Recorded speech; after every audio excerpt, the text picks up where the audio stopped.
दुकान में बैठा था, एक आदमी तेजी से दौड़ते हुए आया, सिर्फ धोती पहना था।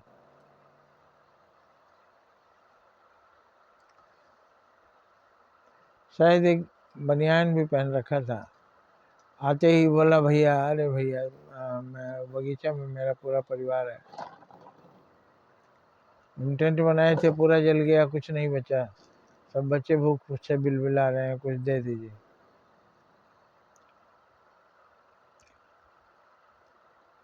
इतनी जल्दीबाजी में वो बोला कि उतनी देर में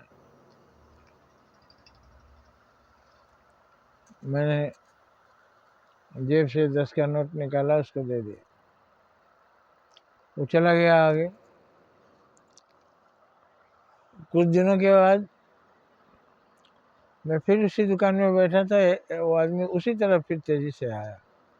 अरे भैया, मेरा सारा टेंट जल गया, बच्चे वहीं पड़े हैं, भूख से बिलबिला रहे हैं बगीचे में खुले में, कुछ मदद कर दीजिए, क्या बताएं कैसे आग लग गई। तो मुझे याद आया कि आदमी इसी तरह से तो आया था एक बार। तो मैंने उससे कहा कि एक दो महीने पहले तुम आया था ना, इसी तरह से तुम्हारा टेंट जल गया था। वो बिना मेरे से कुछ जवाब दिए वहाँ से चला गया। मैं समझ गया कि वो समझ चुका था कि पहचाना गया हमें, इसीलिए दूसरी जगह चला गया। ये क्या है, नकली आपदा बताकर लोगों को ठगना और मौज करना। उनके लिए ईश्वर नहीं है,